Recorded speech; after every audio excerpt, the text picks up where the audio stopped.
Olá, bom dia, hoje é quinta-feira e você sabia que muitas pessoas relacionam os 4 reis do baralho com 4 reis muito importantes da história? No caso, o de espada seria Davi, o de paus seria Alexandre o Grande, o de copas seria Carlos Magno e o rei de ouros seria Júlio César. E os agradecimentos de hoje vão para 3 grandes amigos que têm esses nomes. O primeiro deles, que seria Alexandre, meu primo Alexandre.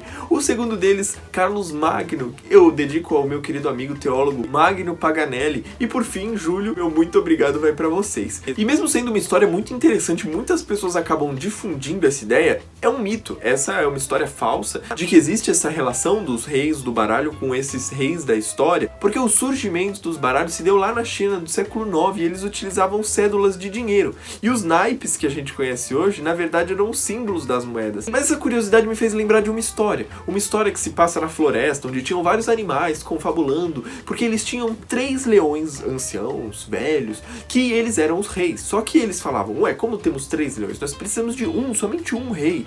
Então, eles decidiram fazer um desafio para que aqueles 3 leões pudessem disputar e aquele que ganhasse seria então o rei da floresta. Porém, aqueles 3 leões, eles eram muito amigos e eles não iam disputar, por exemplo, numa batalha de vida ou morte. Então, o desafio proposto foi aquele leão que conseguisse chegar ao topo da montanha mais difícil, esse seria o rei. Então, o primeiro leão, então, ele começa a sua jornada e quando ele tá prestes a chegar no topo, ele vai lá e cai. E não consegue chegar. O segundo, ele tá quase conseguindo. Só que quando ele tá pra chegar, ele cai também. E o terceiro, quando ele tá pra... ele caiu também. E os 3 não conseguiram completar a tarefa e os animais novamente ficaram aflitos. Como assim? Agora quem será o nosso rei? Quem será o nosso rei? E eles estavam querendo propor um desafio justamente para eles batalharem. Eles não estavam querendo até que venha a águia.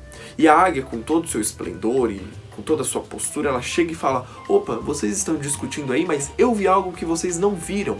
Quando eu estava no topo da montanha e eu vi os 3 leões quase chegando no topo, eu presenciei uma cena que nenhum de vocês viu. E a águia então disse, quando o primeiro leão escorregou e não conseguiu chegar no topo, ele disse, ah, montanha, você me venceu. O segundo leão também, quando ele escorregou, ele falou a mesma coisa, ah, montanha, você me venceu. E o terceiro leão, quando ele chegou, ele falou, ah, montanha, você me venceu. Porém, você, montanha, é fixa, você já atingiu o seu tamanho máximo, mas eu ainda estou em processo de crescimento. E quando esse leão falou isso e a águia ouviu, ela falou, este deve ser o nosso rei, porque ele reconheceu que ele está crescendo e que mesmo que a montanha já esteja em seu tamanho final, ele um dia poderá alcançar o topo dessa montanha, porque ele ainda não está na versão final dele.